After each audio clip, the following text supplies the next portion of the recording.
Hey guys, McCrew Motorcycles here today, and I'm going to be doing a different style video than what I've been doing recently. I'm going to be doing a reaction video to Squid Tip's police misconduct video. This took place up in Washington State, and in case you haven't seen it already, the cop pulls the biker over with a gun, and we'll just see where things go from here. Also, I'm using this on a Blu-ray player, so pardon any technical mishaps that may happen.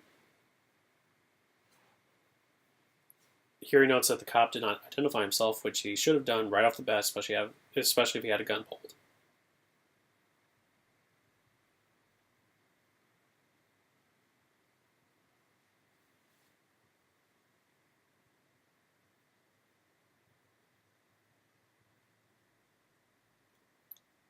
And here it makes a good point of why you should always record.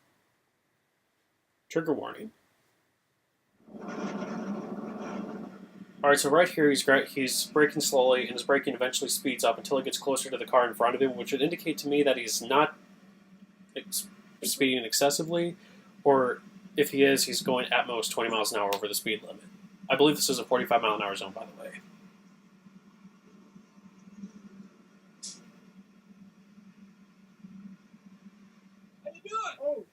Alright, so this cop just pulls a gun on him right away.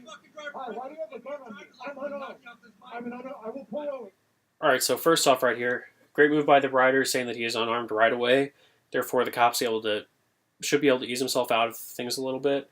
And also, the cop's holding the gun like this as if he's trying to hide it and make people not think that he's pulled a gun on this guy. And another reason for that also might be because since he's not in a what doesn't appear to be in a sheriff's uniform, someone actually might have gotten out the gun and shot this guy. So this guy's hiding the gun both to make sure that people don't realize that he has a gun pulled, and possibly to save his own ass. But at the same time, should you really have the gun pulled in the first place? No. Anyways, let's continue. And also, I think I already said this, but great job. Always make sure that you say you're unarmed.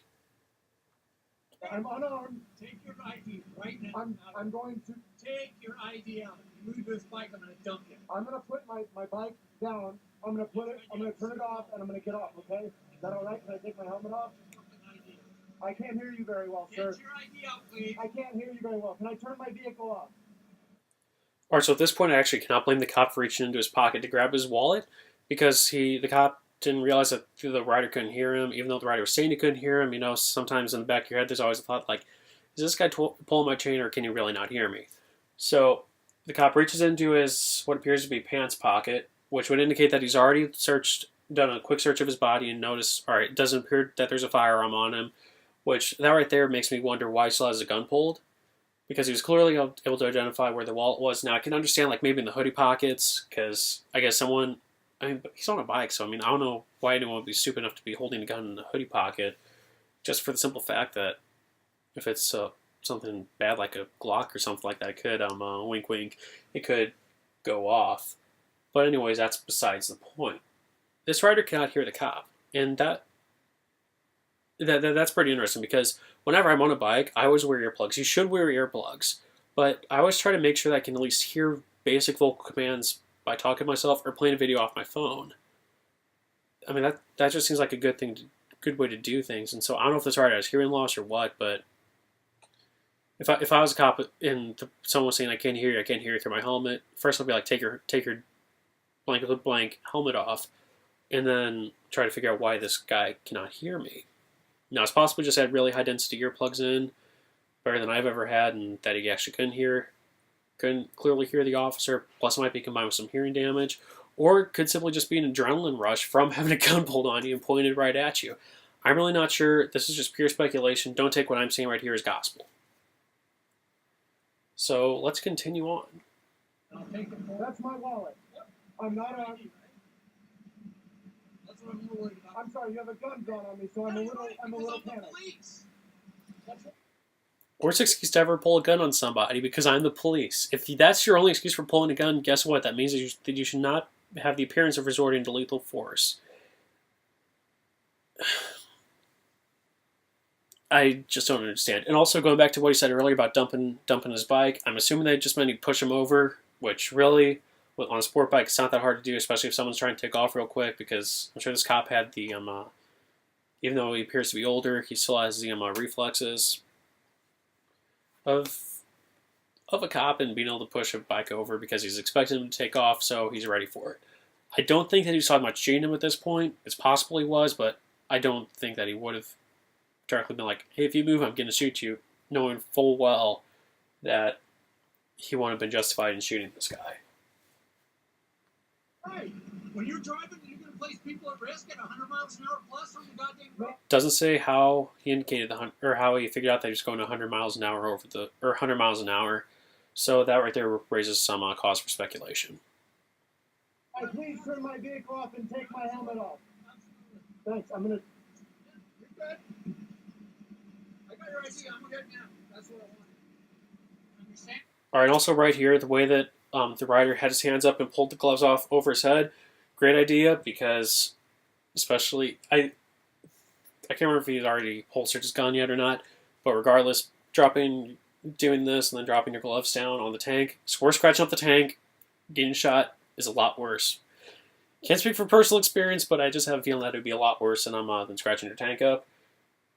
But yeah, I mean, this guy, I have no idea why this cop did this. I don't know if he's trying to scare the rider or what, but he just wanted his ID, so it's like, why do you have the gun pulled that long? After you've, a reasonable person would realize that, hey, this guy isn't going to be running away from me anytime soon.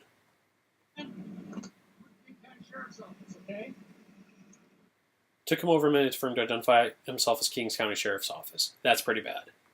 You understand that? Forgive me. Like I said, I get nervous when there's a gun on me. Like, I don't want to be crazy or anything like that. I want to get off. Can I move my vehicle? Or no, it's gonna be tough to see once the information comes up. But that Ford Fusion right there does not look like a cop car. This is like an undercover cop car. So I would have thought that I was being robbed at the start of this entire altercation. But also, I want to give credit to the rider for handling himself this way. He made absolutely no words that were threatening whatsoever.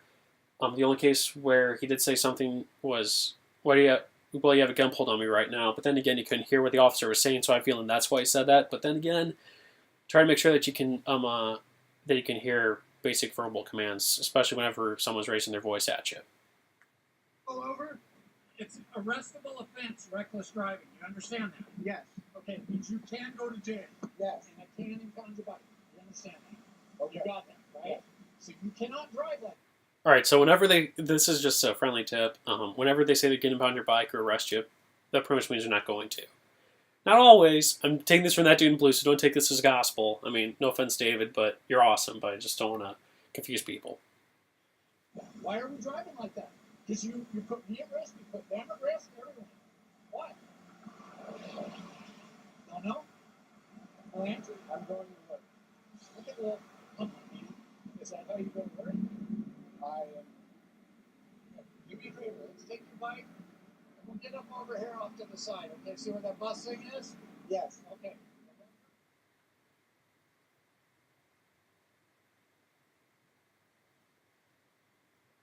All right, so overall, the rider handled himself pretty well. Now,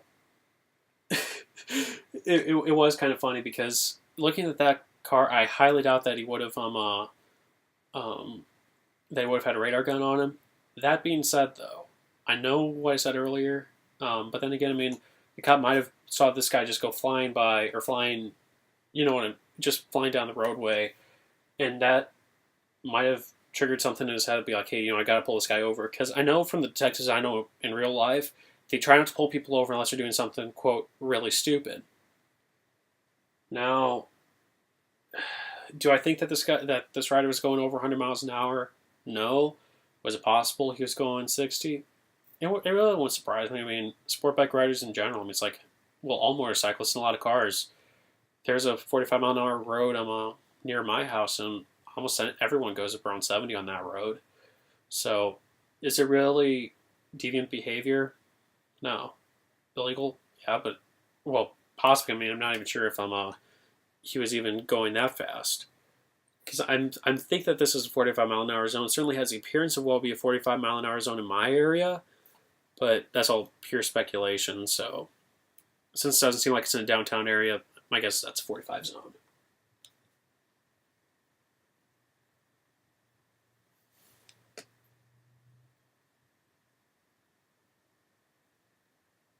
All right, so this right here, the writer says that he actually cannot hear the officer, and I'm going to press play right now because I actually want to read the whole statement.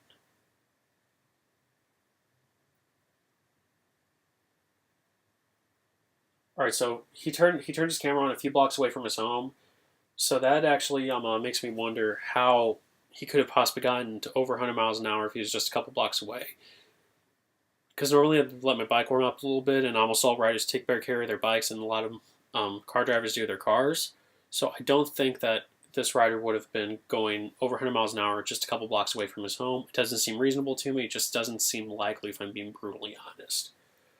So now he's going over about how he filed a use of force complaint. Can't blame him. I would have. And also, if you ever want to file a complaint, you're actually serious about it, go down to the police station and actually formally file the complaint. Because otherwise, in a lot of cases, internal affairs will just be like, oh, okay, all right, yep, thank you. And just throw your complaint off to the side. Is that how things should be done? You know, so many frivolous complaints they get. It's understandable, but if you're serious, actually go down to the police station and file an actual complaint.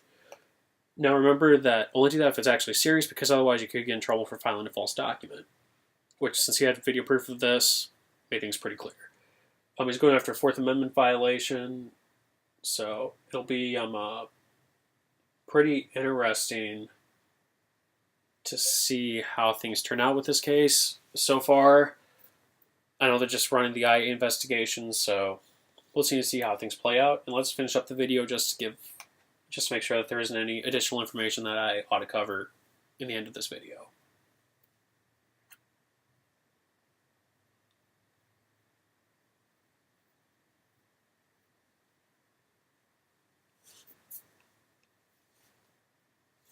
All right, yeah, and then just a lot of, I guess, critical thinking questions that I almost expect to see in a lecture. So, anyways, guys, thanks for watching the video. I hope you enjoyed it, and I hope that I was able to bring some sort of decent analysis to this whole incident. If you guys want, I can do a follow up to this and where I expand on some of my thoughts. Just let me know in the comments. Anyways, guys, take care, and as always, ride safe.